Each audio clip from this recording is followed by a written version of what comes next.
So let's read this question. So this question says a cylinder is pulled horizontally by a force capital F acting at a point above the center of mass of the cylinder as shown in the figure. The frictional force can be given by which of the following diagram. आपको frictional force बताना है यहाँ पर कौन सा आपका correct बताएगा. Basically direction ही बतानी है आपको, ठीक है. और we have given the four options. तो देखिए इस क्वेश्चन को स्टार्ट करते हैं. तो इस क्वेश्चन का की कॉन्सेप्ट ऑफ फ्रिक्शन फोर्स लिख लीजिए. क्या लिख लीजिए? Friction force. This would be the key concept of this question. क्या हो जाएगा? Friction force. This will be the key concept, ठीक है. अब चलिए इस क्वेश्चन को स्टार्ट करते हैं. क्वेश्चन में हमें सिर्फ इतनी डिटेल दी है कि cylinder is pulled horizontally. Cylinder कैसा है ये नहीं बता रखा है. हॉलो सिलेंडर है या फिर आपका सॉलिड सिलेंडर है, ठीक है. Is pulled horizontally by force F acting at A point above, ठीक है. ये मान लीजिए आपका सिलेंडर का क्रॉस सेक्शन तो सर्कुलर ही होगा, ठीक है. तो मैं ये इसका क्रॉस सेक्शन है, ठीक है. यहाँ पर कोई फोर्स आपका एफ लग रहा है, ठीक है. क्वेश्चन में सिर्फ इतना बोल रखा है कि above the centre of mass. Centre of mass ये है मान लीजिए, इससे अबव, ठीक है, किसी हाइट मान लीजिए एच पर एक्ट कर रहा है, ठीक है. एस होने the figure the friction force can be given by the following diagram. Friction force बताना है, ठीक है. नीचे आपका क्या होगा? ग्राउंड होगा. ग्राउंड यहाँ पर आपका इस तरीके से क्या होगा? आपका ग्राउंड है, ठीक है. फ्रिक्शन फोर्स तो बेसिकली ग्राउंड ही लगेगा ना इस पे, ठीक है. अब बच्चों देखिए इस एफ फोर्स के कारण इसके देखिए एफ फोर्स के कारण जो टॉर्क आएगा वो क्या आएगा आपका? इस सेंस में आएगा, ठीक है. टॉर्क इज इक्वल टू क्या था? R cross F. आर इस डायरेक्शन में, एफ इस डायरेक्शन में, तो आर क्रॉस एफ करेंगे तो ऐसे इसके रोटेट करने की टेंडेंसी होगी किस? क्लॉकवाइज डायरेक्शन में, ठीक है. तो इसका देखिए इस डायरेक्शन में तो इसका हर बॉडी देखिए ऐसे क्या करेगी? रोटेशन करना चाहिए, ठीक है. तो जो पॉइंट ऑफ कॉन्टेक्ट ग्राउंड के साथ होगा उसकी भी डायरेक्शन, उसकी भी रोटेट करने की टेंडेंसी बैकवर्ड पीछे की तरफ होगी, ठीक है. तो ये ग्राउंड क्या लगाएगा? देखिए इसकी जो आपका सर्कुलर क्रॉस सेक्शन है इसकी टेंडेंसी है पीछे की तरफ रोटेट करने की, ठीक है. यहाँ पर पॉइंट ऑफ कांटेक्ट की बात कर रहा हूँ. तो ये चाहेगा कि पीछे को रोटेट करना, तो ग्राउंड से कहेगा कि तू भी मेरे साथ पीछे को रोटेट कर. लेकिन ग्राउंड क्या करेगा? ग्राउंड क्या करेगा? इसके फ्रिक्शन फोर्स लगेगा. फ्रिक्शन फोर्स क्या करता है? रिलेटिव मोशन को अपोज करता है, ठीक है.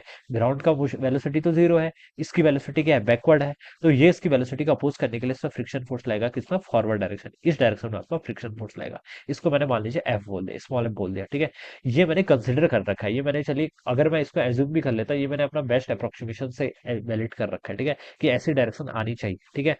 ये आपका रॉन्ग भी हो सकता है, ठीक है. आप इसको मैथमेटिकली कैलकुलेशन से भी प्रूव कर सकते हैं, क्योंकि क्वेश्चन में देखिए हमें बहुत सारी इंफॉर्मेशन, क्वेश्चन में ये नहीं बोला गया है कि सिलेंडर किस टाइप का, ठीक है. तो इसको मैं चलिए बेसिक मैथमेटिक्स से प्रूव करूंगा. अगर फाइनली मेरा स्मॉल एफ की वैल्यू पॉजिटिव आ गई तो इसका मतलब ये हुआ कि जो डायरेक्शन मैंने यहाँ पर अभी कंसिडर किया है टुवर्ड्स राइट, ये बिल्कुल करेक्ट है. और अगर एफ की वैल्यू नेगेटिव आ गई तो इसका मतलब जो फ्रिक्शन फोर्स एक्ट करेगा वो पीछे की तरफ एक्ट करेगा, ठीक है. तो ये अभी आप कंसिडरेशन मान लीजिए, ठीक है. ये जस्ट मैंने देखिए थोड़ा सा आइडिया लेके ही ऐसे लगा दिया कि ये इसकी टेंडेंसी पीछे की तरफ रोटेट करने की है, तो ग्राउंड इस पर फ्रिक्शन फोर्स लगेगा आगे की तरफ, ठीक है. अब मैं इसको मैथमेटिकली भी सॉल्व करके बता दूंगा. अगर वैल्यू पॉजिटिव आएगी इसका मतलब जो डायरेक्शन मैंने एज्यूम किया फ्रिक्शन फोर्स की वो बिल्कुल करेक्ट है. अगर नेगेटिव आएगी तो उसकी अपोजिट डायरेक्शन में आएगा, ठीक है. तो ऐसे इसको हम सॉल्व करेंगे. ऑलराइट. अब बच्चों देखिए इस पर आप यहाँ पर आपको रोलिंग रोलिंग कंसिडर करना पड़ेगा इसको करने के लिए, पूरा सॉल्व करने के लिए. क्यों करना पड़ेगा? देखिए इसको मैं भी आता हूँ. देखिए इस पर ट्रांसलेशन मोशन और रोटेशन मोशन की इक्वेशन लगा लीजिए.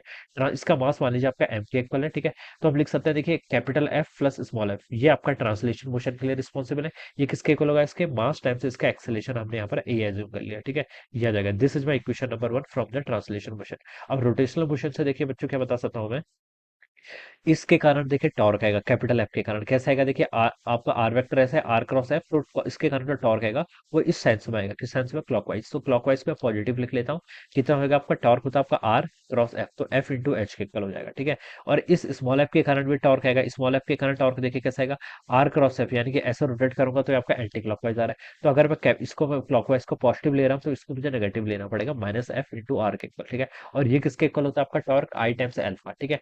आई को देखिए मैं यहाँ पर एम के स्क्वायर लिख लेता हूँ. जनरल रिजल्ट है, ठीक है. जनरल रिजल्ट, क्योंकि अगर क्वेश्चन में मुझे सॉलिड बोला होता तो अब तो मैं सीधे से इसको एम आर स्क्वायर लिख लेता, ठीक है. Sorry M R square by 2 लिख लेता. अगर हॉलो बोला होता तो मैं एम आर स्क्वायर लिख लेता. लेकिन क्वेश्चन में कोई हिंट ही नहीं दी, खाली सिलेंडर बोल रखा है, तो मैं इसको जनरल रिजल्ट निकाल रहा हूँ एम के स्क्वायर, ठीक है. इंटू क्या होता है? Torque equal to I into alpha. Alpha को मैं क्या लिख सकता हूँ? देखिए अगर आप प्योर रोलिंग कंसिडर करते तो एक ही वैल्यू आपकी एल्फा टाइम्स आर के इक्वल होती है. जैसे वी इक्वल टू कितना आता है? आर ओमेगा आता है. This is the condition for the pure rolling. यहाँ से आपका ये रिजल्ट भी आता है. तो इस रिजल्ट को मैं यहाँ पर से एल्फा आता है, अल्फा को मैं यहाँ से क्या लिख लेता हूँ? ए बाई आर लिख लेता हूँ, ठीक है. ये मैंने यहाँ पर लिख लिया. Torque equal to I to alpha आता है ना, तो this is my equation number 2. अब 1 और 2 को बच्चों देखिए डिवाइड कर लीजिए, तो यहाँ से कितना आएगा? Capital F plus small F divided by देखिए आपका यहाँ पर हो जाएगा आपका एफ एच माइनस आपका small F into R is equal to M से बच्चों यहाँ पर एम कैंसिल, ए से बच्चों यहाँ पर आपका ए कैंसिल, आर ऊपर आ गया तो यहाँ से आर बाई के स्क्वायर हो जाएगा. ये यहाँ से इतना आ जाएगा, ठीक है. अब इसको देखिए थोड़ा और सिंप्लीफाई कर लीजिए. कैपिटल एफ का के टाइम्स स्क्वायर प्लस आपका स्मॉल एफ इंटू के स्क्वायर इज इक्वल टू देखिए राइट साइड पे कितना होगा आपका? एफ एच आर माइनस आपका स्मॉल एफ आर स्क्वायर, ठीक है, ये आ जाएगा। मुझे स्मॉल एफ फाइंड आउट करना है, ठीक है, ये रिजल्ट ना स्टैंडर्ड भी है, लेकिन मैं इसको प्रूव करके ही बता रहा हूँ आपको पूरा, ठीक है। एफ के स्क्वायर, ठीक है, माइनस एफ एच आर, इस टर्म को मैं इधर लेके आ गया। और ये आपका देखिए, इसको ऐसे कर लीजिए ना, मुझे तो स्मॉल एफ फाइंड आउट करना है ना, तो स्मॉल एफ को देखिए, बस आपको स्मॉल एफ फाइंड आउट करना है। तो आप क्या कर लीजिए, यहाँ से देखिए, एफ के स्क्वायर और एफ आर स्क्वायर, इस टर्म को इधर लेके जाए तो एफ को कॉमन कर लेंगे तो के स्क्वायर प्लस आर स्क्वायर, ये वैल्यू यहाँ से इतनी आ गई। और यहाँ पर इसमें आपका राइट साइड पे F H R minus F के स्क्वायर, ये टर्म यहाँ से इतनी आ जाएगी, ठीक है। स्मॉल एफ की वैल्यू यहाँ से कितनी आ गई आपकी, F H R minus of our F के का स्क्वायर डिवाइडेड बाय कितना हो गया आपका, के का स्क्वायर प्लस आपका आर का स्क्वायर, तो ये आपका फ्रिक्शन आ जाएगा, ठीक है। ये क्या आ जाएगा, यहाँ से आपका फ्रिक्शन का फोर्स हो जाएगा। अब यहाँ पर देखिए, इसको पूरे आर स्क्वायर से डिवाइड कर लेता हूँ तो स्टैंडर्ड रिजल्ट आ जाएगा, तो एफ एच, ठीक है, यहाँ पर तो एफ को कॉमन कर लीजिए, चलिए, एच बाय आर हो जाएगा, ठीक है। और यहाँ पर आपका कितना हो जाएगा, माइनस के का स्क्वायर डिवाइडेड बाय आर का स्क्वायर, ये वैल्यू इतनी, आर स्क्वायर से डिवाइड किया तो यहाँ पर one plus K square divided by R square, ये आपका फ्रिक्शन फोर्स आ गया, this is our friction force. अब ये फ्रिक्शन फोर्स हमने यहाँ पर क्या कर लिया, कैलकुलेट कर लिया, ठीक है। अब ये फ्रिक्शन फोर्स देखिए, अगर पॉजिटिव आएगा तो मैंने जो डायरेक्शन कंसिडर की थी वो करेक्ट है, और नेगेटिव आएगा तो ये आप डिपेंड कर रहा है किस किस पर, देखिए, देखिए नीचे वाले टर्म तो आपकी ऑलवेज पॉजिटिव रहेगी, तो नीचे पर तो डिपेंड करता नहीं है, डिपेंड करता है एच बाई आर और के स्क्वायर बाय आर स्क्वायर की वैल्यू पर, ठीक है। अगर एच बाई आर की वैल्यू ग्रेटर हुई किससे, के स्क्वायर बाय आर स्क्वायर से, तब तो फ्रिक्शन पॉजिटिव आएगा, और अगर लेसर हुई तो फ्रिक्शन नेगेटिव आ जाएगा, ठीक है। अब देखिए ये किस किस पर डिपेंड करता है, देखिए एच बाई आर पहले दे रखा है, ठीक है। एच देखिए आपका, एच क्या होगा आपका, ऑलवेज लेसर देन आर होगा, इतना तो हम बता सकते हैं, ठीक है। मैक्सिमम वैल्यू एच की आर के इक्वल हो सकती है, ठीक है। तो ये टर्म देखिए एच बाई आर, ये क्या होगी आपकी, ये आपकी वन से लेस होगी, जनरल केस में देखा जाए तो क्या होगी आपकी, वन से क्या होगी बच्चों, लेस होगी, ठीक है। ठीक है, अगर देखिए मैं मान लीजिए मैं सॉलिड सिलेंडर की बात करता हूँ, ठीक है, अगर मैं यहाँ पर सॉलिड सिलेंडर ले लेता हूँ, सॉलिड सिलेंडर के लिए देखिए, सॉलिड सिलेंडर की अगर मैं बात करता हूँ, ठीक है, सॉलिड सिलेंडर का मोमेंट ऑफ इनर्शिया कितना होता है आपका, M R square by two के इक्वल होता है, ठीक है।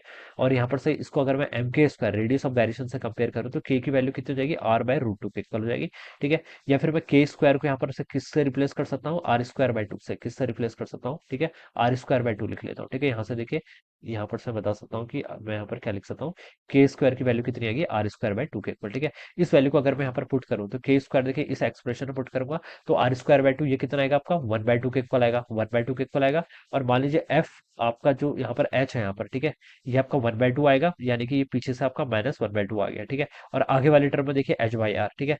अगर एच आपका देखिए यहाँ पर लगता है, टॉप पर लगता है, तो एफ एच की वैल्यू कितनी हो जाएगी, कैपिटल आर के इक्वल, तो आर बाई आर कितना होता है, वन, तो one minus one by two, तब तो पॉजिटिव आएगा, पॉजिटिव यानी कि फ्रिक्शन फोर्स ऐसे लगेगा, ठीक है। तो ये किसके लिए ट्रू है आपका, सॉलिड सिलेंडर के लिए ट्रू है। कंडीशन भी ये एज्यूम किया है कि फ्रिक्शन जो फोर्स लग रहा है आपका, वो ऊपर लगा रहे हैं, टॉप पे लगा रहे हैं, ठीक है। तो उस कंडीशन पे ये आपका पॉजिटिव आ जाएगा, ठीक है।